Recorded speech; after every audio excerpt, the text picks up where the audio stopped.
Assalamualaikum warahmatullahi wabarakatuh. Selamat siang para pemirsa JUTV dan juga adik-adik mahasiswa, khususnya adik-adik mahasiswa tingkat 1 Rumpun Ilmu Sosial Humaniora. Jumpa lagi bersama saya Indah Mulyani dalam acara literasi untuk mata kuliah Tim Teaching Digital Citizenship. Bagaimana nih kabarnya para pemirsa JUTV dan juga adik-adik mahasiswa di rumah? Semoga selalu dalam keadaan sehat dan tetap semangat. Nah, tanpa terasa kita sudah bertemu dalam acara literasi untuk mata kuliah Tim Teaching Digital Citizenship dan memasuki di pekan ataupun minggu kelima perkuliahan. Nah, tentu saja dalam setiap acara literasi saya tidak sendiri di studio, saya bersama dengan salah seorang dosen pengampu untuk mata kuliah Tim Teaching Digital Citizenship, yaitu seperti biasa ada Pak Wahyu Raharjo. Selamat siang Pak Wahyu. Selamat siang Bu Indah. Bagaimana kabarnya? Baik. Sudah makan siang Pak? Belum 2 kali. Baik, Pak Wahyu, hari ini kita memasuki minggu kelima perkuliahan Tim Teaching Digital Citizenship. Kalau dari topik nih terkait dengan digital right and responsibility, jadi tentang hak dan tanggung jawab digital gitu ya. Iya. Nanti mungkin terkait sama apa saja yang menjadi kewajiban ataupun apa yang harus dilakukan dan apa yang memang harus dipenuhi gitu ya Pak sebagai seorang warga digital.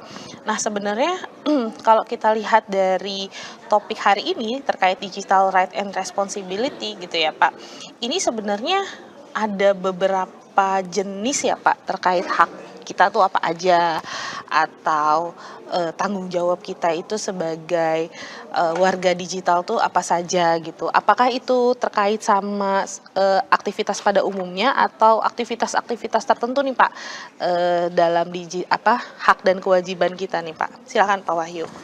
Baik, terima kasih Bu Indah. Pertama-tama kita tema besarnya kan digital rights dan responsibilities gitu ya.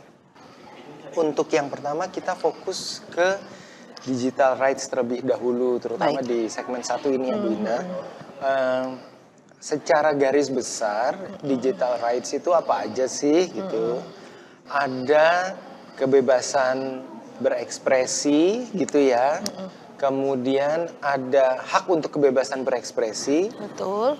Ada hak untuk mendapatkan privasi, hak untuk mendapatkan kredit atas pekerjaan pribadi, kemudian hak mendapatkan akses digital, dan yang terakhir adalah hak atas identitas diri. Nah, 5 hal ini yang kita kulik nih di segmen 1 Bu Indah. Masing-masing apa aja sih gitu. Betul. Hak kebebasan berekspresi, berarti menarik banget nih Pak, ini berarti terkait bagaimana mungkin kita nulis status ataupun kita memposting sesuatu gitu ya Pak ya. Oh iya benar. Silakan Pak Wahyu. Baik. Nah, kita kan sama-sama tahu bahwa hak sama kewajiban itu kan bestian ya Bu Indah, itu nggak bisa dilepaskan satu sama lain. Nah, tapi kita mau fokus dulu nih, hak kita tuh sebetulnya apa sih gitu ya. Kita hal-hal yang lainnya kita drop dulu. Yang pertama hak untuk kebebasan berekspresi. Kita sama-sama tahu bahwa internet itu adalah salah satu sarana bagi individu untuk mengekspresikan diri, untuk mengutarakan opini, untuk berpendapat, untuk menyalurkan apa yang ada di pikiran dan perasaannya gitu. Dimana semua hal yang diekspresikan itu bisa jadi berupa teks, bisa jadi berupa video, bisa jadi berupa gambar. Gambar itu juga bisa banyak, ada yang meme, ada yang memang gambar-gambar menyentuh dan sebagainya gitu. Nah, jadi kalau kita bicara hak untuk kebebasan berekspresi, yang pertama adalah memunggah berbagai hal di internet. Itu hak kita nggak? Iya, hak kita. Kita nggak ngomong benar salahnya dulu ya, gitu ya. Yang pertama kita bicara hak dulu. Misalnya saya mau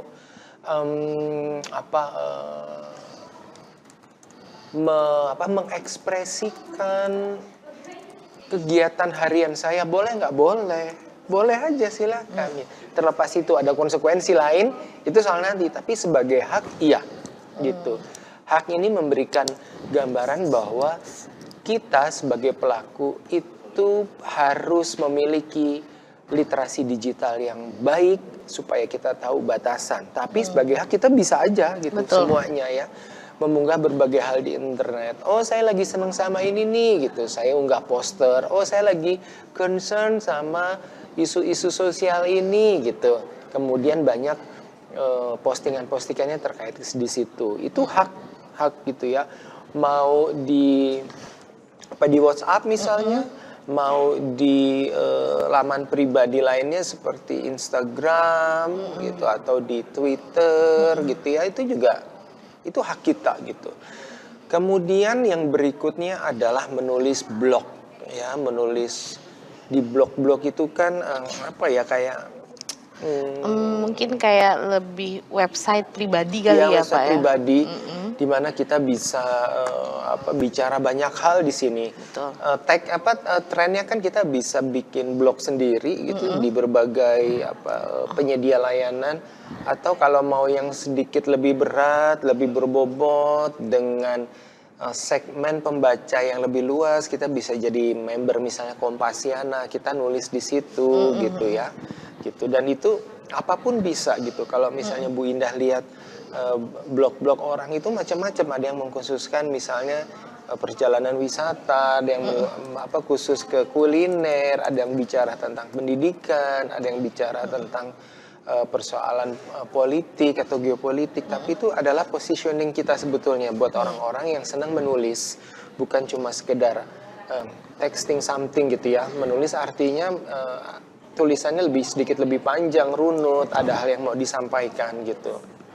Kemudian hak kebebasan berekspresi lainnya adalah berkomentar di laman blog orang atau berkomentar di status orang lain atau di portal berita gitu ya.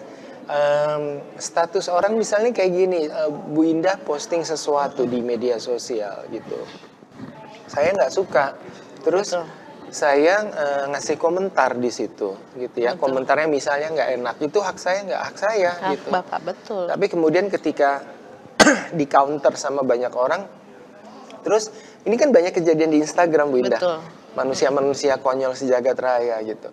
Dia nyampah di status orang, kemudian dia ngasih komentar, orang-orang membalas komentar, terus kata dia, ya kalau nggak suka lewatin aja komentar saya. Loh, kalau kamu nggak suka kenapa kamu komentar di sini gitu. Jadi memang kan kalau di internet itu, di Instagram itu kan siapapun bisa saling berkomentar gitu. Kadang-kadang orang suka lupa kalau dia bisa berkomentar, bisa jadi nanti orang lain juga akan bisa mengomentari dia. Betul. Gitu.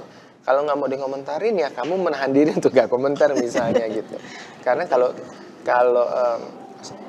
nggak suka lewatin aja. Lah kan hak orang ngomentarin tulisan saya, seperti saya mengomentari tulisan orang kan kayak gitu ya. Mengomentari apalagi portal berita gitu. Kalau Bu Indah ngerasain misalnya di portal-portal berita besar seperti Kompas, Detik atau apapun, kadang-kadang yang menjadi hiburan adalah membaca komentar, bukan berita utamanya gitu. Jadi komentarnya itu suka ajaib-ajaib gitu ya. Iya, betul. Menghibur gitu ya. Mulai dari yang kosong, nggak nyambung gitu kan, itu jadi hiburan sendiri. Tapi sekali lagi itu kebebasan berekspresi.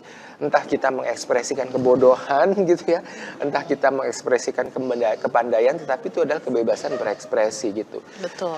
Nah, karena kita pasangannya nanti adalah responsibility nanti di segmen 2, otomatis ada konsekuensi untuk setiap hal yang kita posting gitu. Jadi kebayang bahwa setiap hak itu juga diikuti dengan konsekuensi, dengan tanggung jawab yang berbeda-beda gitu. Nah, kemudian yang berikutnya adalah hak untuk mendapatkan privasi. Nah, jadi kalau kita ngomong tentang, kita bicara tentang privasi, itu bukan cuma sekedar hal-hal yang sifatnya nyata gitu ya, tapi juga banyak hal-hal yang dikaitkan dengan privasi dalam konteks digital gitu. Misalnya, saya nggak pengen di tag sembarangan ya, jangan dikaitkan gitu kan. Kadang-kadang kan ada orang yang terus ngetek-ngetek gitu ya. Em, itu hak kita gitu. Kenapa? Karena begitu kita di tag, jadi di wallnya orang yang tag kita, orang tuh jadi aware sama keberadaan kita, Betul. keberadaan akun kita dan segala macam misalnya. Jadi memang tidak semua orang itu senang dikaitkan secara digital atau di tag secara sembarangan. Kemudian foto, ya privasi itu juga bisa dilihat dari foto yang ada dirinya tidak disebar sembarangan. Misalnya kita berdua foto gitu ya Bu Indah ya, dengan latar belakang suasana seperti ini misalnya. Betul. Ketika saya mau mengunggah foto itu di media sosial, saya harus izin dulu sama Bu Indah. Bu Indah keberatan apa enggak? Gitu. Karena fotonya di dunia nyata, uploadnya kan di dunia Iya, maya. kita, Konteks betul. yang berbeda gitu.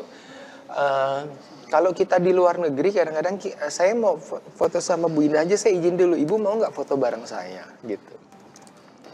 Yang harus dijaga berikutnya, ya jangan sampai kesebar foto itu kemana-mana gitu.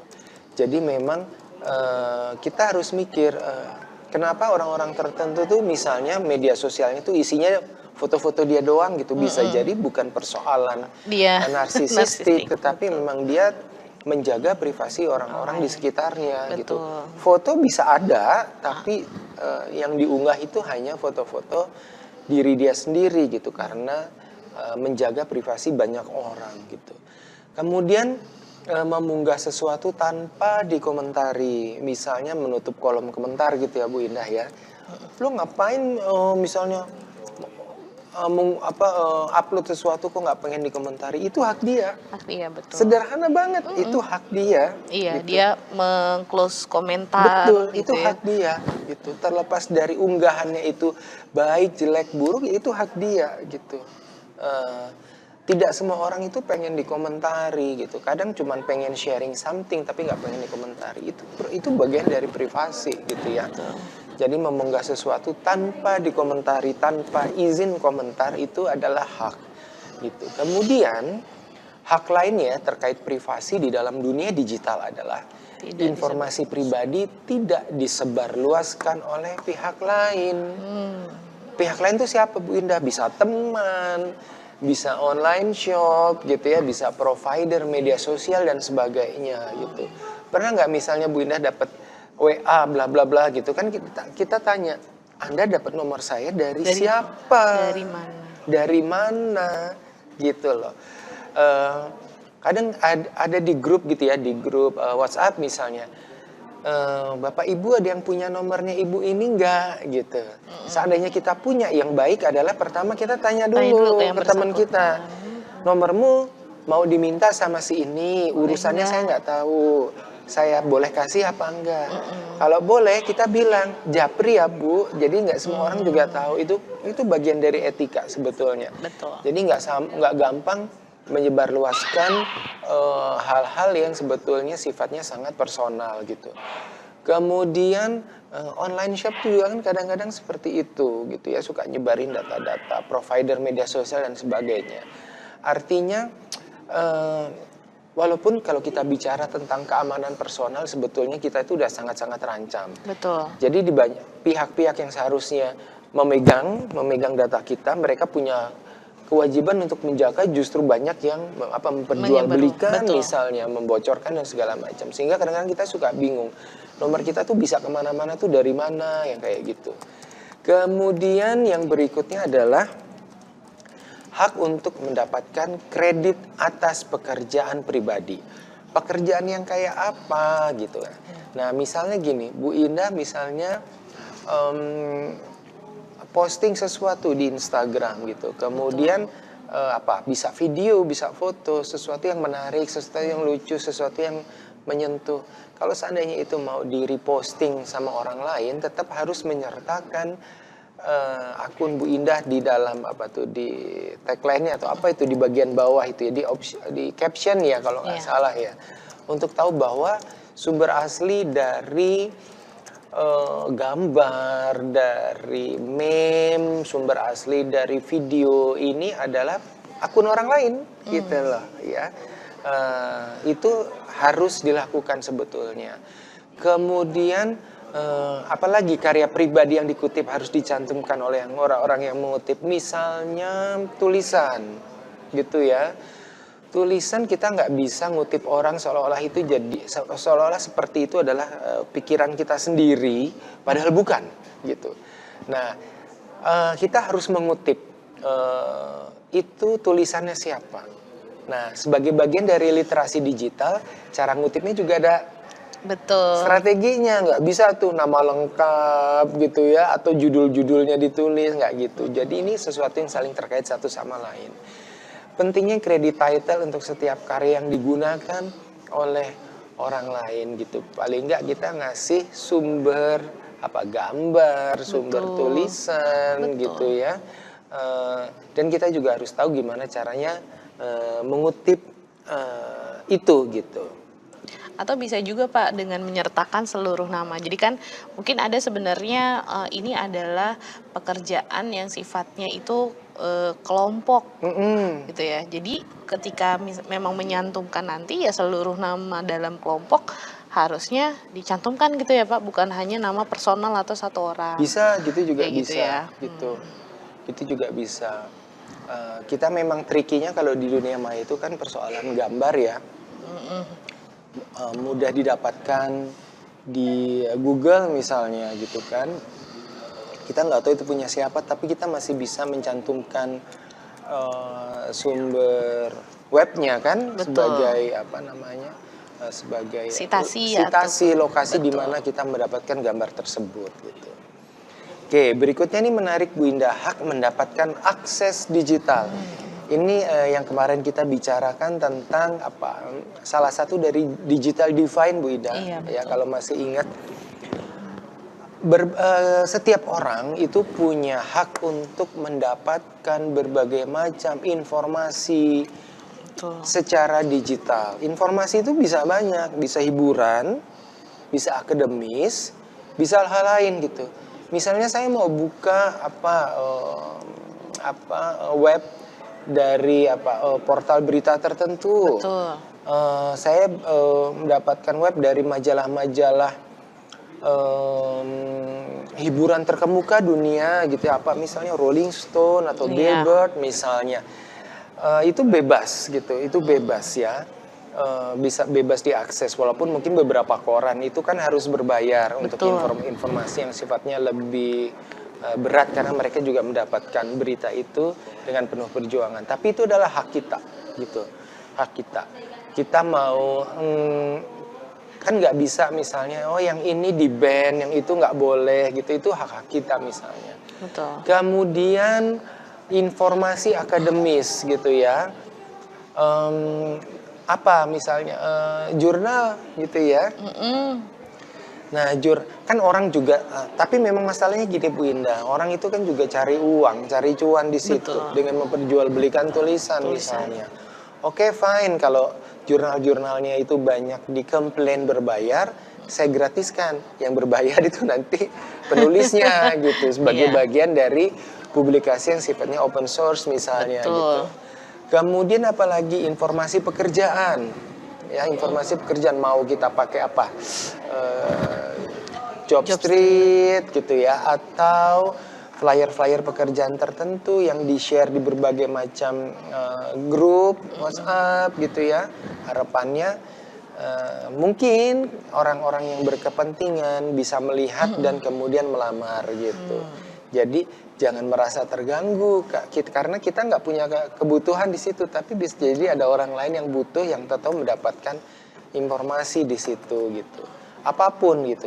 Kalau kayak kita di dosen itu kan sharing informasi tentang conference gitu kan, tentang penerbitan sesuatu, itu kita di dosen seperti itu ya, di grup dosen ya Bu Indah ya. Betul. Wah, lokasinya di kota ini nih, gue nggak akan bisa. Ya mungkin kamu nggak bisa jadi dosen yang lain bisa gitu. Jadi informasinya itu bisa didapatkan oleh banyak orang gitu ya. Oke, kemudian hak atas identitas diri. Ya, ini agak tricky, little bit kontroversial, tetapi sebagai rights ini nggak bisa dibantah gitu. Hak atas identitas diri. Kamu tuh siapa? Saya itu siapa? Saya ingin dikenal sebagai siapa. Saya ingin mengekspresikan diri sebagai siapa. Saya ingin tampil seperti apa gitu ya. Identitas diri ini banyak Bu Indah, misalnya kayak ras, kebangsaan gitu ya. Kalau tim sepak bola Indonesia lagi ada pertandingan tandang maupun kandang, itu kan biasanya banyak banget itu langsung Indonesia banget deh, lini masa tuh isinya tuh gitu kan. Itu Iya. persoalan kebangsaan. Atau orientasi politik, misalnya kayak Me Too movement gitu kan, yang black movement juga gitu ya. Atau misalnya persoalan perang atau Palestina, atau misalnya kasus-kasus politik, eskalasi politik gitu ya. Kamu emang boleh bilang saya mendukung si Anu, saya tidak ya boleh gitu lah. Itu bagian dari ekspresi diri. Saya memang part of that gitu loh. Dan itu hak dia gitu. Bahwa ada konsekuensi itu urusan nanti, tapi sebagai hak boleh-boleh aja gitu. Iya. Toh dia juga sharingnya kan di rumahnya dia sendiri, di lamannya, Iya di tuh, di akunnya homepage-nya, iya. gitu. Dia nggak nyampah di akun orang misalnya. Kemudian identitas diri berikutnya itu misalnya kayak jenis kelamin gitu loh. Kita sering banget melihat misalnya orang-orang tertentu kalau di dunia maya itu kayak changing itu someone else yang berbeda gitu ya Bu Indah ya. Dan itu hak dia misalnya. Orientasi seksual itu juga seperti itu. Yang sering nge-likes akun-akun tertentu misalnya gitu ya, dan lain sebagainya. Terlepas dari misalnya orientasi seksnya itu berbeda, buat sebagian orang dikatakan salah atau penyimpangan, itu soal lain, tetapi hak itu tetap hak gitu ya, terlepas dari bahwa nanti bakal ada konsekuensi lain. Kemudian berbagai preferensi lain gitu. Misalnya gini, saya sering lihat akunmu, kayaknya kamu sering banget sih sharing link-link masak-memasak gitu. Itu kan persoalan preferensi. Betul. Kamu kok kayaknya seneng banget sih upload pas lagi jalan-jalan. Ya kan saya memang traveler gitu. Iya. Saya senang, ini identitas saya. Iya, ini gitu. hobi saya yang Ini menjadi hobi bagian saya, dari identitas, gitu. betul, Kan Pak. kita sharing sesuatu itu ada motivasinya gitu. Nah, yang kayak gitu-gitu itu memang hak setiap orang gitu loh ya. Hak setiap orang gitu. Bahwa ada batasan itu adalah bagian dari literasi digital yang harus kita ketahui. Hak berbagi iya gitu ya. Batasan kita harus tahu sampai sejauh mana gitu. Bukan berarti kita nggak boleh sharing apapun gitu. Ya, tetap bagian dari kita gitu. Memang kita harus membekali diri supaya rights kita itu tidak melukai rights orang lain juga gitu. Kuncinya itu sebetulnya di situ Bu Indah. Gitu, ini adalah beberapa digital rights yang bisa saya jelaskan. Mungkin Bu Indah ada yang mau ditambahkan, silakan. Betul. Iya Pak, ini menarik sekali. Jadi dari beberapa hak digital ya, atau digital rights, itu ada kebebasan berekspresi, tadi mendapatkan privasi, mendapatkan pengakuan dari kredit ataupun pengakuan dari hasil karya gitu kan, atau pekerjaan pribadi, kemudian akses digital dan juga identitas diri Naya. Nah, kelima hak digital ini sebenarnya di dalam dunia nyata pun kan juga ada ya Pak haknya, kayak misalkan hak untuk kebebasan untuk berekspresi itu kan juga sebenarnya diatur dalam undang-undang, di mana juga individu punya hak untuk mengeluarkan pendapatnya gitu ya Pak. Iya. Nah, sehingga memang sebenarnya beberapa hak yang dicantumkan dalam digital rights atau hak yang ada dalam dunia digital ini sebenarnya dalam keseharian kita pun itu juga sudah kita jalani dan memang sudah diatur gitu ya Pak Wahyu. Jadi mungkin sedikit penyesuaian ketika secara konteks ini di dalam dunia digital gitu ya, kurang lebih itu, karena nanti akan berbeda secara konsekuensi ya dan yang lain sebagainya. Nah, menarik sekali Pak Wahyu, nanti mungkin akan sedikit saya tambahkan, tapi sayangnya kita sudah ada di penghujung segmen 1. Baik. Jadi bagi para pemirsa UTV dan adik-adik mahasiswa, jangan kemana-mana, kami akan kembali setelah jeda berikut.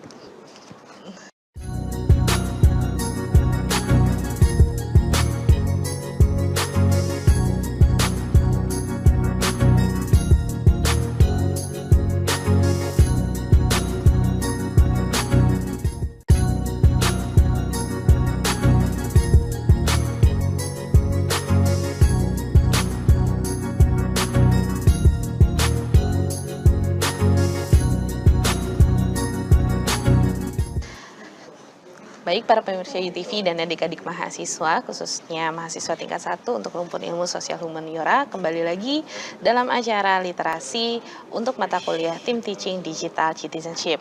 Nah, tadi di segmen awal atau di segmen pertama sudah dibahas bersama dengan salah satu dosen pengampu untuk mata kuliah ini, yaitu Pak Wahyu, terkait dengan digital rights, yaitu beberapa jenis hak yang ada dalam dunia digital. Jadi hak individu sebagai warga digital gitu ya, punya beberapa hak. Ada hak untuk berekspresi dan lain sebagainya gitu ya. Yang sebenarnya secara umum sebenarnya hak ini sudah ada gitu ya Pak di dalam tidak hanya di dunia digital khususnya, tapi memang secara kenyataannya memang itu juga adalah hak individu, kayak kebebasan berpendapat, kebebasan berekspresi, itu kan memang sudah diatur yang dalam undang-undang. Nah, mungkin saya sedikit tertarik terkait hak untuk mendapatkan privacy nih Pak, privasi gitu ya. Sebenarnya hak untuk mendapatkan privasi kan juga sebenarnya sudah diatur nih Pak, ada di dalam undang-undangnya, di mana individu tuh dibiarkan untuk dia berada dalam ruang lingkupnya sendiri, itu sebenarnya juga sudah diatur. Nah, tapi saya tertarik nih Pak, bahwa ketika hak ini berada di dalam dunia digital, contohnya misalkan suka tag foto sembarangan, itu kan melanggar hak ya sebenarnya. Menyebarkan foto tanpa ada konsen ya, maksudnya kebersediaan dari individu yang bersangkutan gitu ya. Terus kemudian mengunggah sesuatu tanpa dikomentari, itu juga hak. Serta informasi-informasi yang kemudian disebarluaskan tanpa ada konfirmasi terlebih dahulu gitu kan, itu kan semua bentuk pelanggaran dari hak privasi gitu ya seorang individu. Nah, sebenarnya bisa kan Pak, kalau misalkan ketika ada pelanggaran hak ini, kita tuh kalau mungkin contohnya adalah di salah satu dalam konteks media sosial gitu ya Pak, ketika memang ada informasi pribadi kita yang kemudian disebarluaskan, atau bahkan kita mendapatkan message atau pesan yang sebenarnya kadang kita nggak ada di dalam grup itu, tiba-tiba kok nomor kita di-invite masuk ke dalam grup yang nggak jelas, kan itu kadang sering terjadi. Dan itu kita punya fitur di dalam media sosial itu yang namanya report kan ya Pak. Nah, itu sebenarnya kalau report itu bentuk apa Pak? Apa bentuk kita sebagai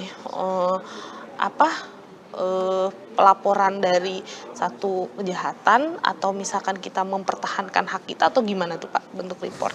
Baik, menarik Bu Indah. Kalau misalnya hal itu kejadian, kita memang bisa mereport akun-akun tertentu gitu ya.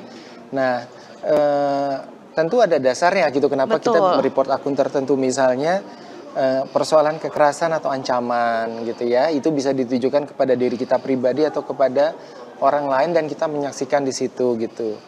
Atau kemudian ada persoalan hate speech gitu ya, itu juga bisa untuk report, cyberbullying, penyebaran informasi palsu, dan seperti yang tadi sempat disinggung oleh Bu Indah tentang pelanggaran privasi gitu loh, karena ada tanggung jawab secara virtual untuk menjaga informasi atau data-data milik orang lain. Kalau data kita jaga, apalagi data orang lain misalnya. Sehingga ketika itu menjadi kasus di mana data kita itu disebar, kita bisa mereport akun tersebut. Nah, ini nanti secara detail akan saya jelaskan di bagian tanggung jawab di dalam dunia digital. Tadi kan kita sudah bicara tentang rights. Betul. Sekarang kita bicara tentang responsibility-nya gitu. Nah, tanggung jawab di dunia virtual itu banyak Bu Indah, tapi pada intinya kita tuh harus punya pola pikir dan perspektif tuh yang logis gitu ya, bahwa kita tidak ada kebebasan yang absolut gitu. Semua ada batasannya, termasuk di dunia maya. Siapa bilang kalau kita hidup di dunia digital terus nggak ada batasan gitu? Ya, jadi dalam setiap aspek kehidupan itu ada tanggung jawab, dan tidak ada hal yang memiliki kebebasan tanpa batas, termasuk kehidupan di dalam dunia digital. Nah,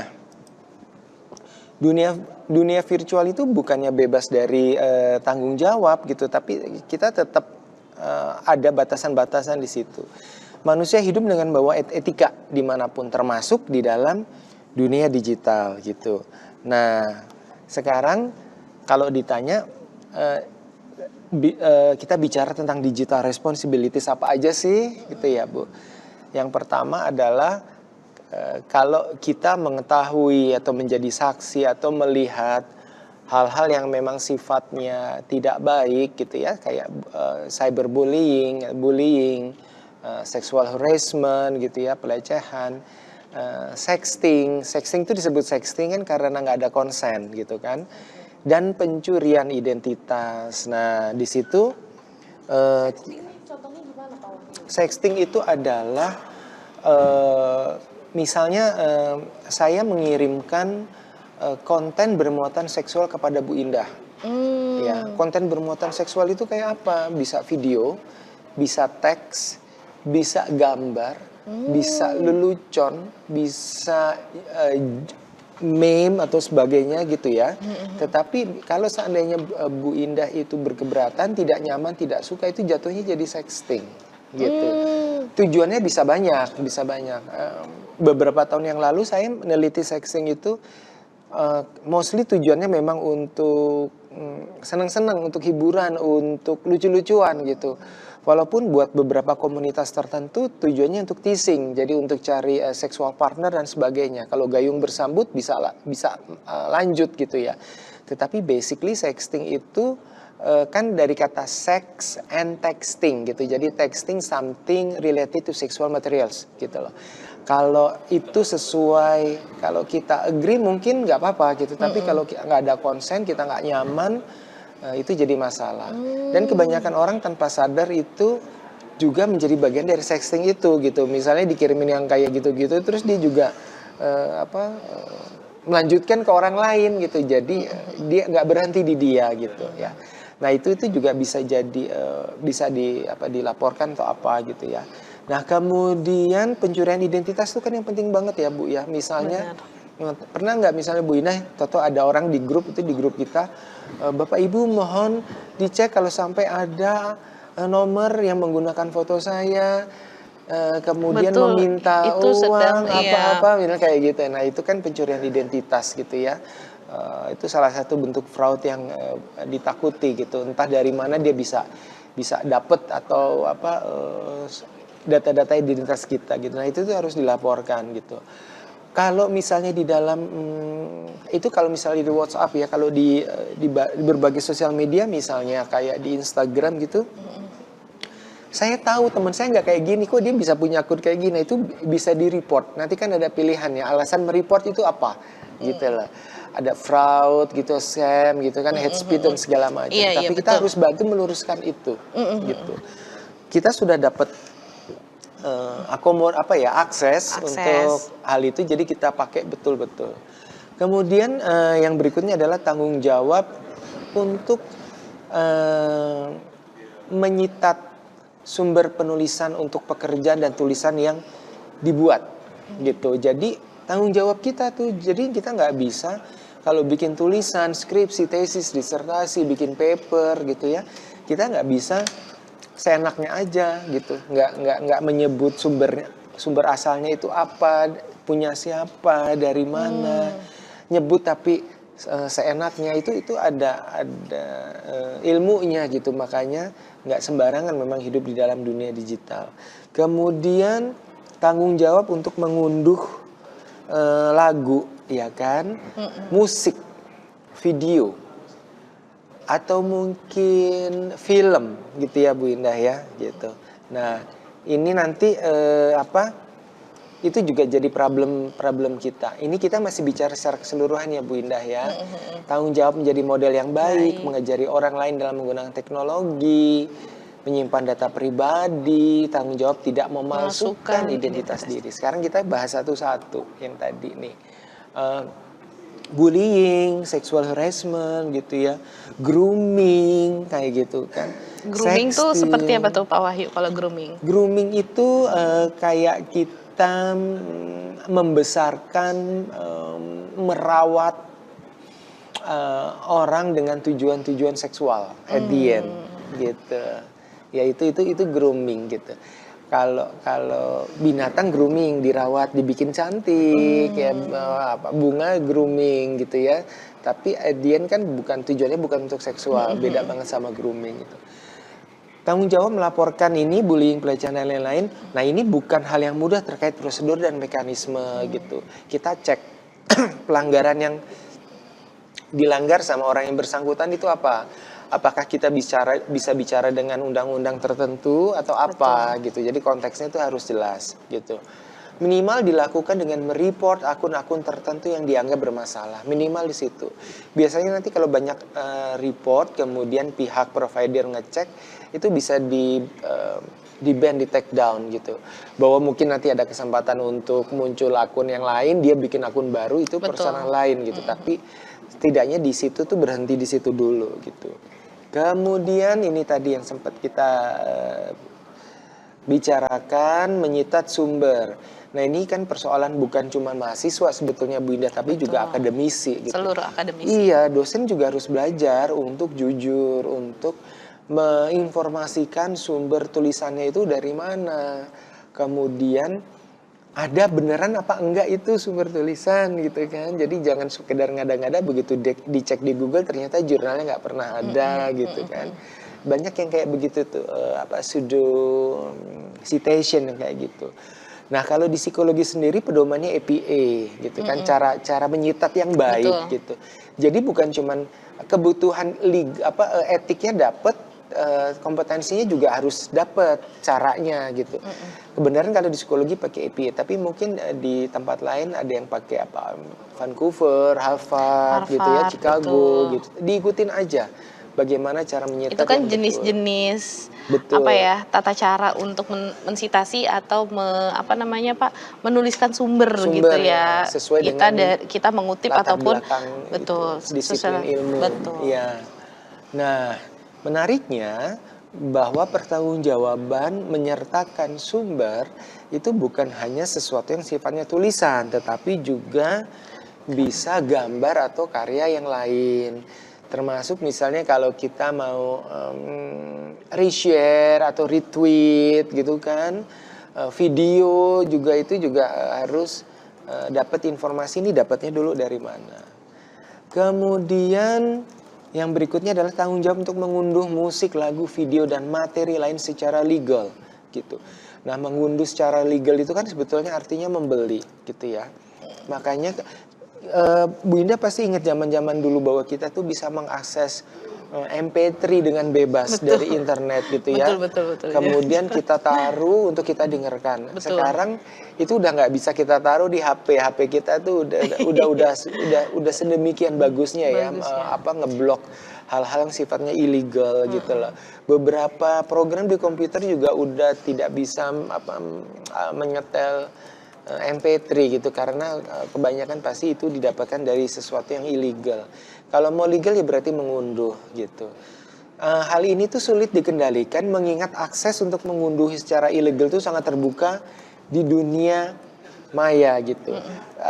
Kalau Bu Ida pernah ada sesuatu, ada postingan gitu ya di salah satu media sosial, tips dan trik mendapatkan film terbaru tanpa menonton di bioskop misalnya kayak gitu. Betul. Ya kompetensinya betul, tetapi dilakukan untuk hal-hal yang tidak betul kan gitu. Betul. Jadi literasi digitalnya salah kalau buat saya. Dia against etik di situ. Artinya betul sekali, akses itu kan terbuka sangat lebar. Akhirnya yang membatasi perilaku kita ya tinggal etik kita kan. Bukan persoalan bisa atau nggak bisa, tapi boleh apa enggak kan kayak gitu. Dan yang menjadi permasalahan berikutnya adalah tidak ada punishment kecuali sistem yang dibuat tidak mengizinkan hal itu terjadi. Kayak sekarang kalau kita punya HP apapun itu ya, kalau mau dengar lagu ngapain capek-capek ngunduh illegal gitu kan. Kita bisa pakai misalnya Apple Music atau Spotify gitu kan, tanpa harus langganan kan kita juga masih bisa dengerin lagu, walaupun mungkin nanti in between ada iklan, ada komersial kan kayak begitu. Tetapi artinya sebetulnya sistem itu sudah membantu kita untuk hidup di jalan yang lurus gitu loh Bu Indah, gitu loh. Banyak sistem tuh udah mengecualikan hal-hal yang seperti ini gitu. Jadi sebenarnya perilaku ataupun hal-hal yang disampaikan dalam digital responsibilities ini ya, jadi kan ada baru beberapa sih ya Pak ya, dari sekian banyak mungkin ini adalah salah satu hal yang mungkin bisa dilakukan oleh setiap individu yang menggunakan akses digital apapun gitu ya, seperti misalkan mengunduh secara legal, kemudian mensitasi apa yang kutip ataupun apa yang ditayangkan, ditampilkan gitu ya. Kemudian dan yang bentuk lainnya itu sebenarnya memang bentuk menjadi warga digital yang bertanggung jawab ya, gitu. Menarik sekali Pak. Ada apa lagi Pak selain tadi terkait dengan tanggung jawab untuk mengunduh musik atau lagu, video, dan Baik, nah materi lainnya? ini sebetulnya ini penjelasan dari yang tadi saya sempat utarakan ini. Tanggung jawab untuk menjadi model yang baik, sekaligus mengajari orang lain dalam menggunakan teknologi, tapi secara baik gitu. Modelnya Jadi contoh gitu ya ya Pak? gitu. Misalnya bagaimana menggunakan AI generated dengan baik misalnya gitu. Bukan yang kayak tadi tips mendapatkan film terbaru tanpa nonton di bioskop, otomatis itu kan pasti ilegal gitu. Skill adalah skill, kompetensi adalah kompetensi, tapi sampai sejauh mana kompetensi itu kita bisa buat, kita lakukan untuk hal baik itu kan persoalan yang berbeda. Jadi, ajarkan hal baik kepada orang lain mengenai penggunaan teknologi yang bertanggung jawab, gitu. Misalnya ada tuh tips gimana supaya HP tidak gampang dihack gitu. Terus dia ngasih tahu caranya. Nah, itu kan sebetulnya sesuatu yang sifatnya baik. Jangan ajarkan tips and trick untuk hal-hal yang buruk gitu. Nah, berikutnya ini adalah tanggung jawab untuk menyimpan data pribadi, baik sendiri maupun orang lain dengan baik gitu. Ada etik di mana data itu adalah sesuatu yang wajib dijaga betul-betul. Apalagi kalau misalnya data itu bukan data kita, data orang lain, gitu ya. Kita nggak boleh membagikan, memperjualbelikan, gitu ya. Ada banyak hal-hal. Kayak kemarin, kalau Bu Indah pernah tahu, misalnya ada kasus salah satu olahragawan terkenal di Indonesia mengurus di salah satu kota di Jawa Tengah, kemudian orang yang ngurus itu saking senangnya kemudian sharing identitas diri si olahragawan tersebut di dunia maya bahwa dia senang, saya habis ngurusin ini, nah yang kayak gitu kan nggak bisa sebetulnya ya. Ada persoalan etik gitu. Memang kadang-kadang kita tuh suka terbentur dengan literasi digital. Benar, gitu. Ini Pak. Boleh enggak, pantas apa enggak Data gitu. klien, data pasien bahkan beberapa data pasien, pernah gitu. menjadi kasus ya Pak atau permasalahan. Betul. Jadi hati-hati belajar mengatur diri sendiri untuk tidak membagi personal things terlalu jauh di dunia maya gitu. Ada reels bagus di Instagram gitu ya Bu Indah. Ini orang tua nih, bapak, ibu sama anak kecil cewek jalan ke mall gitu.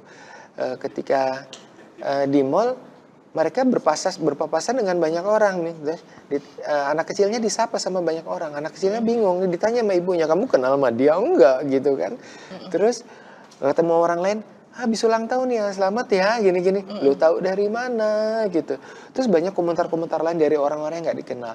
Ternyata bapaknya itu suka berbagi personal things gitu, terkait dengan anaknya itu di dunia maya. Aktivitas dia ngapain, dia habis ngapain, termasuk nama gitu. Akhirnya seluruh dunia itu kayak tahu kehidupan pribadi.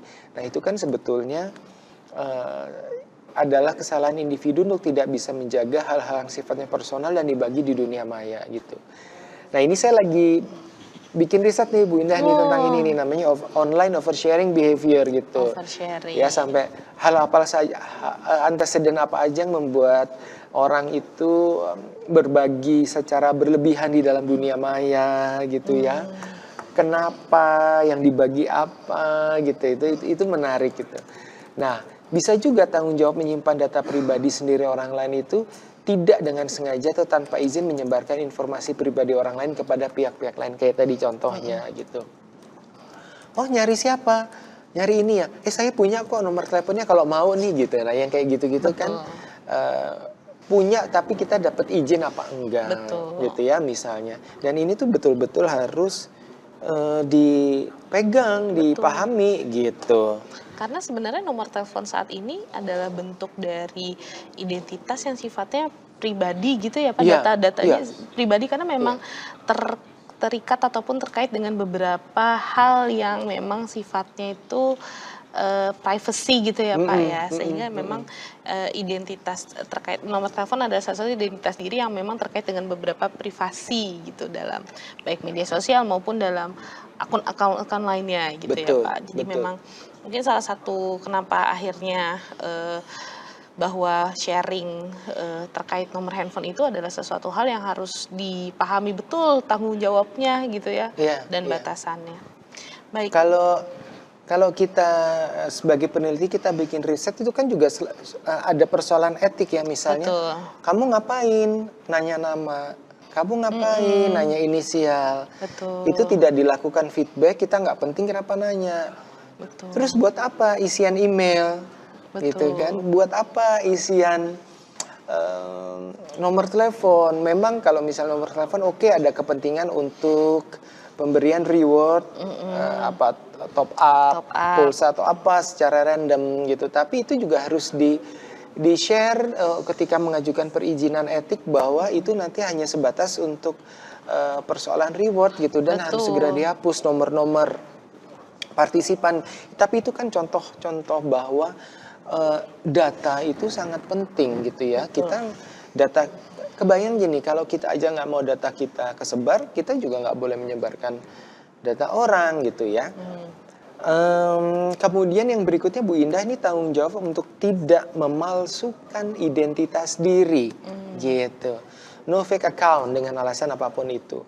Nah menariknya gini Bu Indah, anak-anak itu terbiasa benar, punya akun alter, betul atau second account second account ya, gitu. istilahnya alter account kalau Betul. sekarang. Kemarin itu ketika saya neliti tentang tadi online oversharing behavior, ada salah satu partisipan yang memang mahasiswa, Pak ini pakai akun apa dulu gitu, maksudnya iya pakai akun utama atau pakai second account gitu.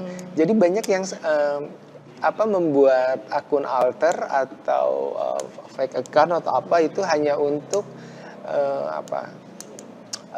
sharing sesuatu yang bisa lebih bebas tanpa terganggu dengan identitas personal yang real gitu ya.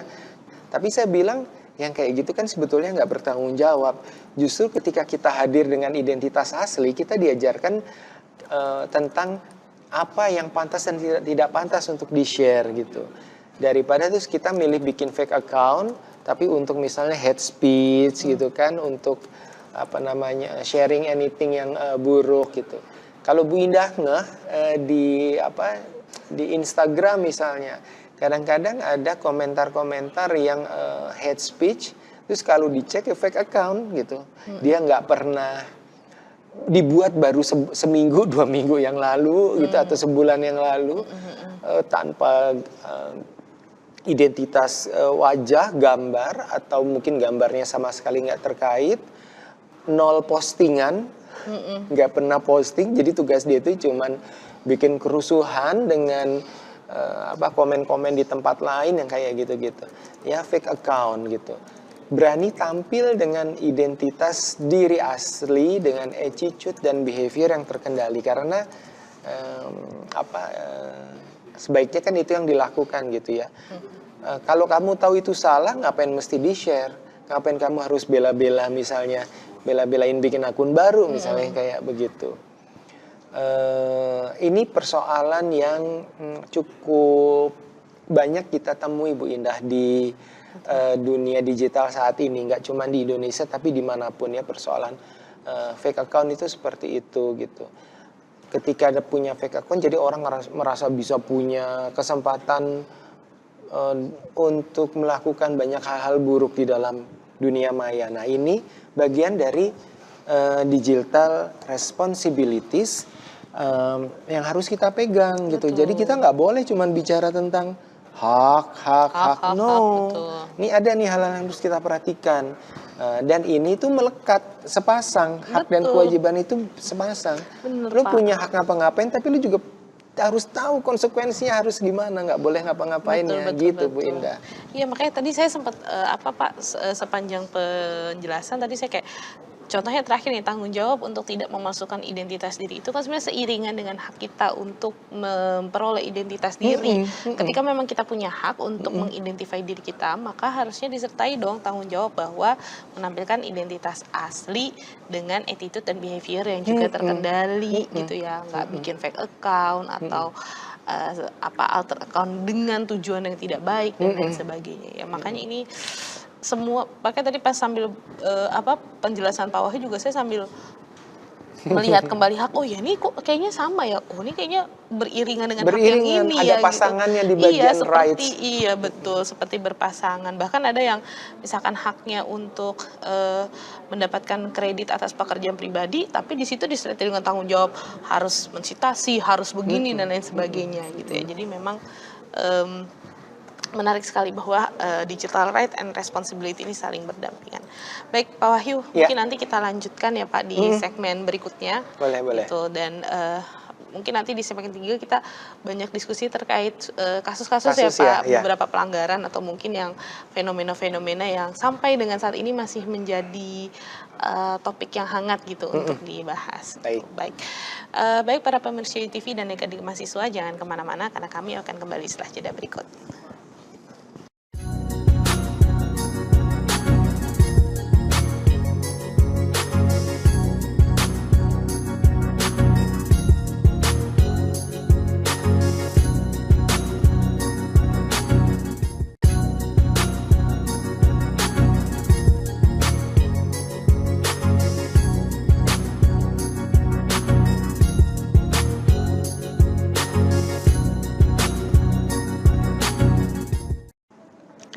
Baik pemirsa TV dan adik-adik mahasiswa, khususnya mahasiswa tingkat 1 untuk rumpun ilmu sosial humaniora.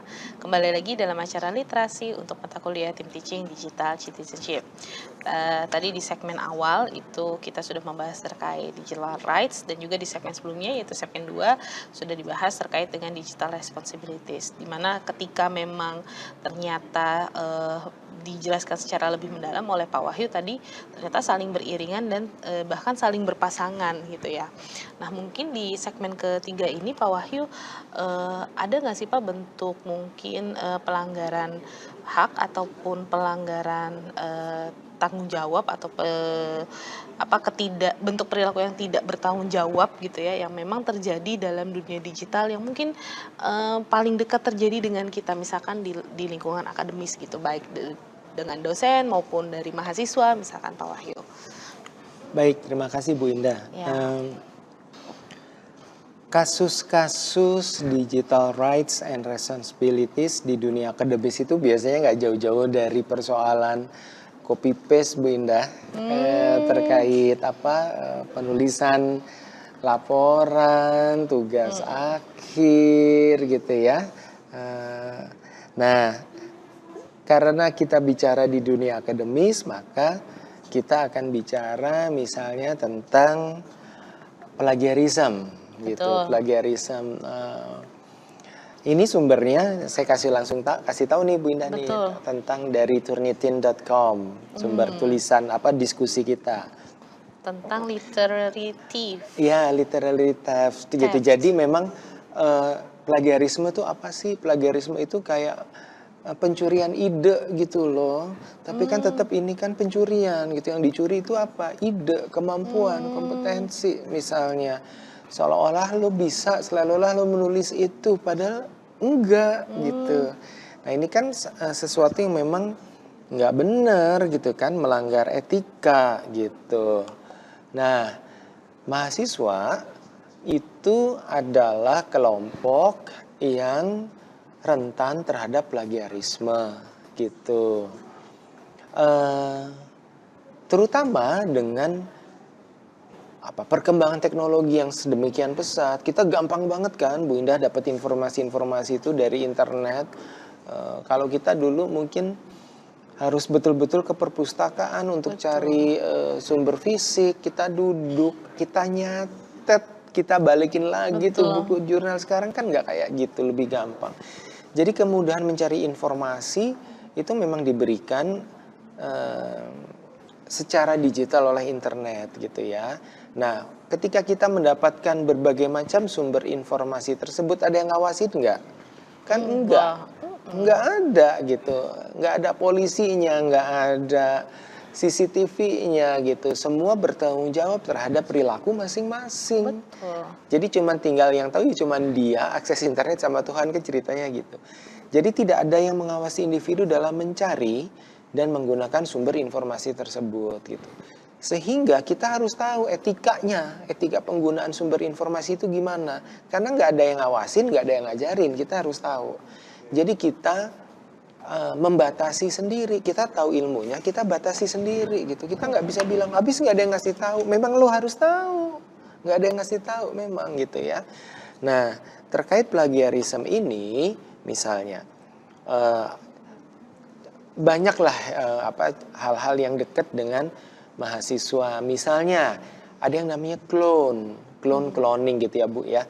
Tindakan mengirimkan karya orang lain kata demi kata sebagai milik kita sendiri gitu. Jadi kayak ngaku-ngakuin karya orang lain sebagai karya kita. Secara penuh tuh ya. Secara penuh, kayak cuman ganti nama doang. Ganti nama doang. Gitu. Nah, kadang-kadang kan beberapa orang tertentu seperti punya akses ke sumber data gitu ya. Sehingga dia bisa mengambil, mengganti, kemudian mengirimkan gitu. Kalau misalnya dapat izin kok sama yang punya, ya sebetulnya kan itu nggak benar gitu. Ini izin nggak izin, tapi ini persoalan etik gitu. Kemudian yang berikutnya adalah kontrol C. Bagian tertulis yang berisi sebagian besar teks dari suatu sumber tanpa perubahan. Nah Bu Indah, kita kan bicara tentang paraphrase ya. Betul. Gitu. Nah ini salah satu dasarnya nih, misalnya kita di dalam tulisan kita mengutip suatu teks yang banyak banget, nggak diubah gitu. Kan kalau ditanya gini, yang penting kan udah disebut sumbernya gitu loh. Ternyata itu termasuk kontrol C gitu. Betul. Jadi kita nggak cuman sekedar harus menyitat sumber asli, tetapi kita harus melakukan paraphrase gitu, tidak serta-merta. Nah, kalau buat teman-teman mahasiswa yang sedang menulis, kalau untuk bagian definisi, oke, supaya definisinya tidak tereduksi maknanya. Itu bisa plek-ketiplek sama, tapi kalau hal yang lain, kalau bisa harus paraphrase. Toh juga kita sekalian belajar, menyebutkan kembali suatu hal tanpa mengubah arti ya. Jadi ini termasuk kontrol C, ini ternyata termasuk plagiarisme Bu. Kalau kita plek-ketiplek nyalin gitu ya, biarpun kita ada sumbernya, tanpa paraphrase itu bisa kena gitu. Makanya kalau kita pakai Turnitin itu paper kita kan udah jelas-jelas kita sebut sumber gitu, tapi karena plek-ketiplek itu tetap kedetek ini tulisan betul. Orang lain. Jadi gitu. Mungkin hasilnya biasanya kalau mungkin teman adik-adik mahasiswa menanyakan hasil Turnitin kayak apa sih, sebenarnya kan adalah persentase kemiripan betul. Gitu ya Pak, dengan berbagai macam jenis sumber gitu. Betul. Oke. Nah, yang berikutnya adalah find replace. Kayak kata maknanya nih, find and replace. Tindakan mengubah kata atau frase kunci tetapi mempertahankan konten esensial dari sumber di sebuah makalah. Jadi kita punya kita copy paste, cuman beberapa kata kuncinya diganti. Jadi kalau dicari kesamaan berdasarkan kata kunci jadi nggak kedetek karena kata kuncinya diganti. Gitu. Jadi hanya merubah kata kunci. Iya, gitu kan ada beberapa mesin pencari atau yang ngecek plagiarisme itu pakai keywords kan gitu. Kemudian ada namanya remix, tindakan memparafrasekan sumber lain dan membuat konten cocok dengan mulus gitu. Remix itu kita betul harus melakukan paraphrase. Tetapi kadang-kadang misalnya gini, kita punya sumber teori A, riset kita hasilnya B. Kemudian kita parafrasekan seolah-olah si A itu akhirnya sesuai sama kita yang B gitu loh. Jadi temuan-temuan atau sumber-sumber yang isinya diparaphrase, yang diubah maknanya sesuai dengan hasil penelitian. Nah itu kan plagiarisme juga nggak bisa gitu. Kita kayak maksain hasil gitu ya, seolah-olah sesuai dengan temuan gitu. Kemudian yang berikutnya recycle. Tindakan meminjam dengan murah hati dari pekerjaan sebelumnya tanpa kutipan. Ini biasanya untuk menjiplak diri sendiri. Recycle itu misalnya saya punya paper terbitan 2024 gitu kan. Kemudian saya mau terbit lagi 2026. Betul. Saya copy paste paragrafnya tapi saya nggak nyertakan nama saya di tahun 2024 tersebut. Itu namanya recycle. Ini beberapa orang juga bilang sebagai self plagiarism gitu. Biasanya kalau kayak gini tuh yang suka terjebak melakukan itu Bapak Ibu dosen yang dari karya satu dengan karya yang lain gitu. Etiknya sih tetap harus menyebutkan di tulisan sebelumnya dari siapa, nggak boleh di tulisan sebelumnya dari saya, nggak boleh gitu. Jadi kita ulang lagi namanya. Contohnya seperti itu. Kemudian ada hybrid. Tindakan menggabungkan sumber-sumber yang dikutip dengan sempurna dengan bagian yang disalin tanpa kutipan dalam satu makalah. Jadi kita itu kayak menggabungkan sitasi punya orang dengan kata-kata kita sendiri, jadi kayak sesuatu yang completely brand new gitu loh. Terus jadi kita nggak perlu ngutip bagian yang nyalin dari punya orang, karena itu sudah melubur dengan kata-kata kita sendiri. Itu namanya hybrid. Hybrid itu kan campuran ya Bu Indah. Betul, ya hybrid gitu. campuran. Kayak sesuatu yang baru gitu. Padahal kalau misalnya kita mau melakukan sintesis atas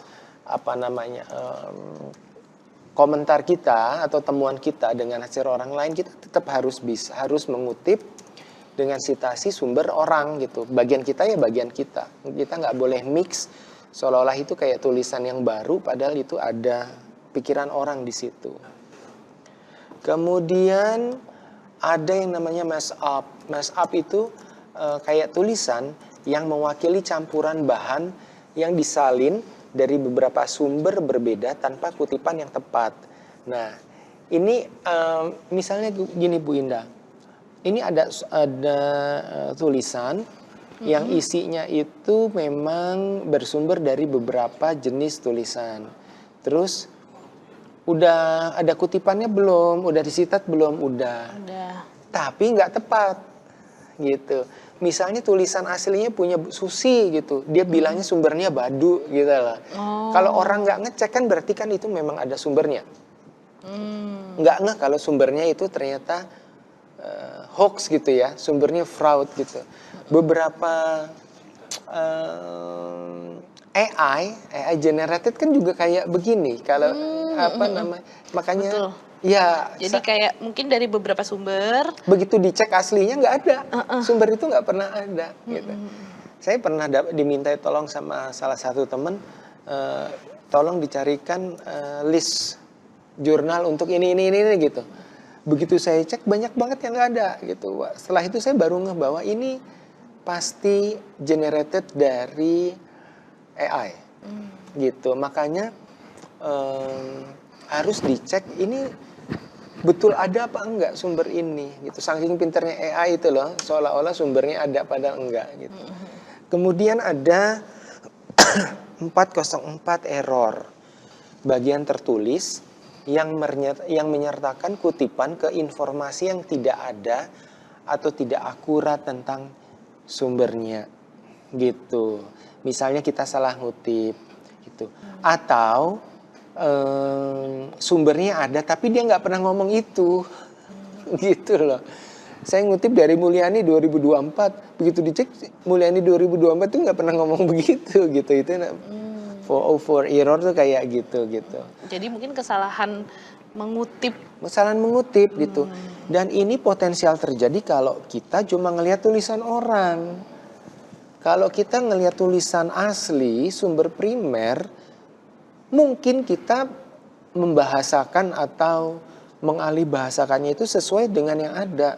Tapi kalau kita ngelihat dari sumber orang lain, pihak ketiga, kalau dia salah kan kita juga nggak ngeh, gitu loh.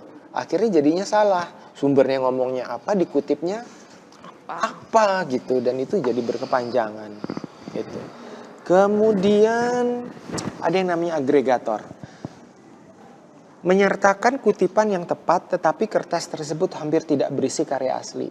Jadi benar, dia ngutip punya orang, mungkin diparaphrase, mungkin tidak terlalu diparaphrase, cara ngutipnya betul, tulisannya betul. Tapi kalau dilihat itu tulisan isinya tuh hampir nggak ada yang tulisan kita sendiri gitu. Padahal kan sebetulnya kalau kita mengutip itu kan untuk mendukung argumentasi kita, gitu. Jadi bukan satu tulisan tuh isinya kutipan orang semua gitu loh. Jadi agregator tuh kayak begitu. Jadi kesannya agresif, mengutip yang dikutip benar, cara ngutipnya benar, tapi tulisanmu sendiri ada nggak di situ? Nggak ada. Ya, itu namanya agregator. Kemudian ada yang namanya retweet. Makalah ini mencakup laporan, tulisan atau makalah yang mencakup kutipan yang tepat, tetapi terlalu bergantung pada susunan kata dan atau struktur asli teks. Kayak retweet cuma diteruskan sharingnya, gitu tanpa loh. parafrase ya berarti ya. Nah, ini kalau di teman-teman mahasiswa sering terjadi kalau mereka bikin bab 1, Bu Indah, gitu. Jadi plek-ketiplek, misalnya dia ngutip dari portal berita, kata-katanya masih iya, dia gitu, bahasa-bahasa yang masih bahasa-bahasa naratif jurnalistik untuk berita gitu kan.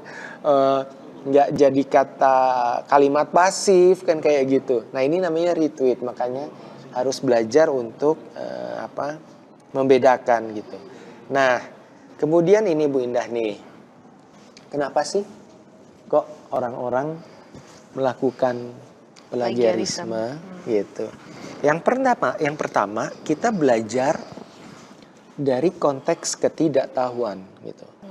Banyak dari kita itu nggak tahu, Bu Indah. Kita nggak usah bicara tentang mahasiswa, teman-teman dosen mungkin belum punya pengetahuan yang kompleks tentang bagaimana menulis sesuatu yang terhindar atau tidak dianggap sebagai plagiarisme. Apapun itu kan tadi ada banyak banget. Betul. Gitu.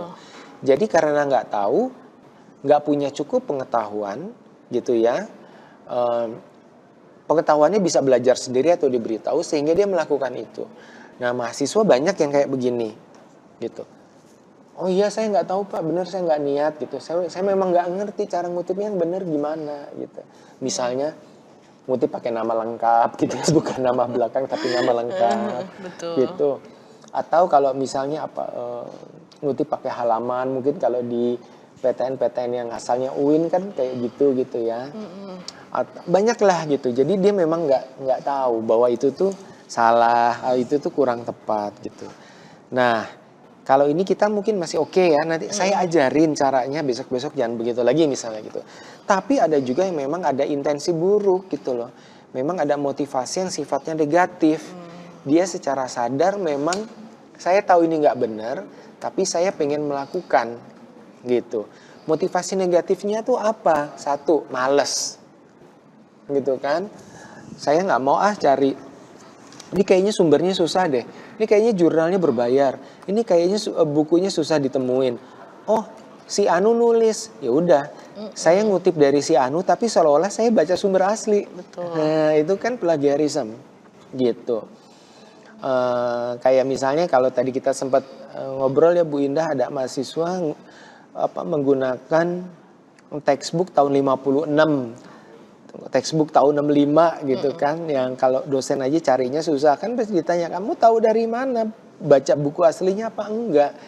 Kalau nggak baca buku asli, kamu baca dari sumber yang lain kemudian menuliskan seolah-olah kamu membaca itu sendiri, itu artinya kamu melakukan plagiarisme gitu ya kan. Ya kalau nggak cari yang asli ya kamu harus dalam siapa tulisan yang dikutip gitu ya. Jadi ada yang karena malas, saya malas mahasiswa kita kan suka gitu ya, Bu nggak ada jurnalnya gitu, begitu dicari ini apa nih, nggak ada, banyak kayak gini gitu loh ya, males. Yang berikutnya curang, memang nggak mau susah, nggak mau capek, nggak mau mikir gitu ya. Kebayang nyari jurnal susah, sekali dapat pakai bahasa Inggris, harus nerjemahin lagi kan kayak gitu. Mahasiswa itu kan kadang-kadang kalau dapat jurnal untuk skripsi, dia tidak menerjemahkan bagian yang dia butuhkan. Dia semua diterjemahin, ya mau kapan selesainya kan pasti capek. Misalnya kayak gitu. Jadi memang ada hal-hal yang sebetulnya kita bisa tahu sih ini, oh ini nih karena dia nggak ngerti, oh ini karena dia malas, oh ini memang karena dia orangnya curang, ada motivasi-motivasi negatif sendiri gitu. Nah, karena kita bicara di dalam konteks akademis, Bu Indah, tentu ada konsekuensi dari plagiarisme itu sendiri gitu ya. Yang pertama adalah sanksi akademis gitu ya. Tuntutan dari pihak yang dirugikan. Kalau Bu Indah ingat di setiap tugas akhir yang kita buat, apakah itu skripsi, tesis atau disertasi, itu kan ada lembar originalitas yang menyatakan bahwa ini adalah karya pribadi. Kemudian kita tanda tangan di atas materai gitu kan. Jadi kalau misalnya ada skripsinya udah jadi, terus ada mahasiswa dari mahasiswa lain ya, terus kemudian bilang ini tulisan saya gini-gini, dia bisa ngasih bukti skripsi dia terbit berapa tahun sebelum orangnya. Nah itu dia bisa dituntut gitu loh, karena dia sudah melakukan sesuatu yang salah dan merugikan orang gitu. Jadi bisa ada tuntutan dari pihak yang dirugikan, kemudian bisa aja ada pencopotan gelar akademis. Nah ini biasanya terjadi, betul-betul terjadi di dunia akademis. Misalnya gelar S1 si mahasiswa dicabut gitu ya. Atau kalau Bu Indah ingat di beberapa belas atau saya lupa belas atau puluhan tahun yang lalu itu ada orang mau naik jadi guru besar, jadi profesor, tetapi terbukti salah satu tulisannya itu adalah plagiarisme gitu. Jadi konsekuensinya dia dipending sampai berapa tahun ke depan dia baru bisa mengajukan lagi gitu loh. Pencopotan gelar akademis, penundaan kenaikan jabatan fungsional. Tapi ini kalau misalnya betul-betul terjadi dalam sanksinya adalah sanksi akademis gitu ya. Ada juga yang lebih, kalau buat saya sebetulnya lebih terasa itu adalah sanksi sosial. Ya. Sanksi sosial. Misalnya cemoohan. Kebayang kan? Dimanapun Anda berada, tatapan sinis mata orang gitu kan, di dunia maya cemoohan gitu. Kemudian ada social exclusion, jadi kita tuh kayak dimarginalisasikan, kita kayak disingkirkan dalam relasi sosial. Betul, gitu. Seperti berada di luar kotak sendiri. Iya, kita nggak ditemenin, nggak diajak ngomong, tidak dilibatkan dalam banyak kegiatan, karena kita dianggap hina karena melakukan plagiarisme. Kita melakukan copy paste, kita mengaku karya orang sebagai karya sendiri. Itu yang paling nggak enak, kayak sengaja disingkirkan secara sosial, tidak lagi dilibatkan dalam banyak aktivitas-aktivitas kehidupan yang kayak begitu. Nah, sebetulnya sanksi sosial ini itu banyak dilakukan ketika sanksi akademisnya nggak banyak bekerja gitu. Ya kan banyak orang misalnya saya punya uang, saya bayar orang buat ngerjain kan kayak gitu.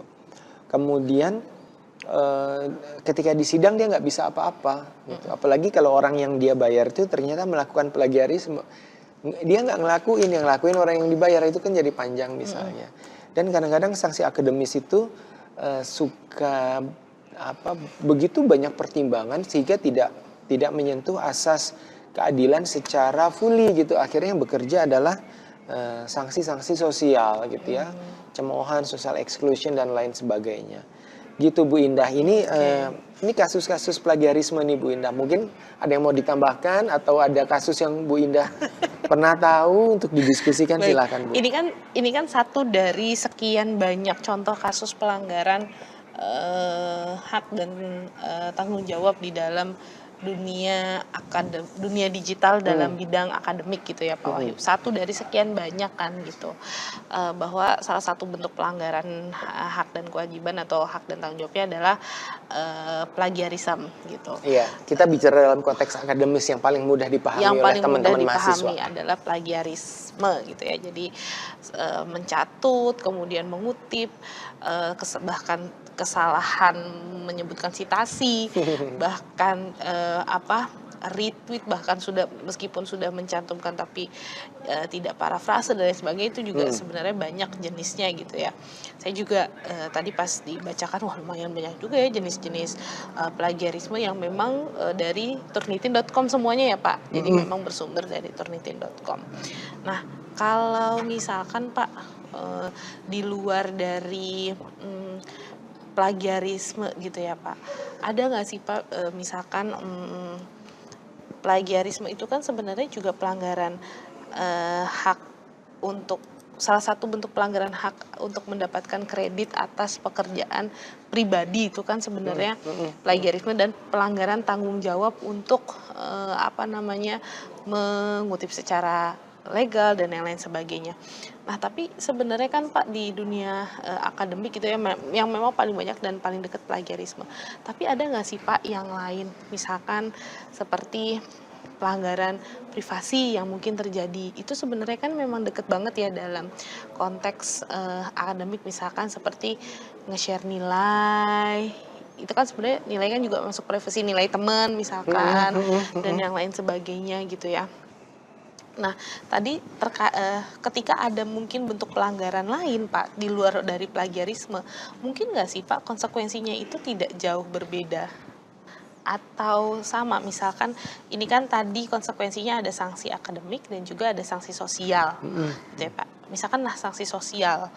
Untuk sanksi sosial itu kan dicemooh, artinya diberikan sedikit komentar negatif lah gitu ya terhadap dirinya. Kemudian di social exclusion ketika memang melakukan contohnya pelanggaran dalam bentuk plagiarisme. Kalau misalkan Pak ada bentuk pelanggaran lain nih Pak yang terjadi dalam konteks akademik juga gitu, kemungkinan sanksi sosialnya itu akan sama juga nggak sih Pak? Seperti contohnya tadi gitu. Iya. Atau ada bentuk sanksi lain Pak gitu. Contoh kasusnya kayak apa, Bu? Tadi misalkan menyebarluaskan informasi terkait nilai, karena biasanya kalau sebagai ketua kelas kan memegang hak penuh tuh misalkan dan lain sebagainya gitu. Nah, itu gimana tuh Pak misalkan? Nah, itu kan hal yang sederhana ataupun sering terjadi lah misalkan di ruang lingkup akademik misalkan gitu ya Pak. Iya.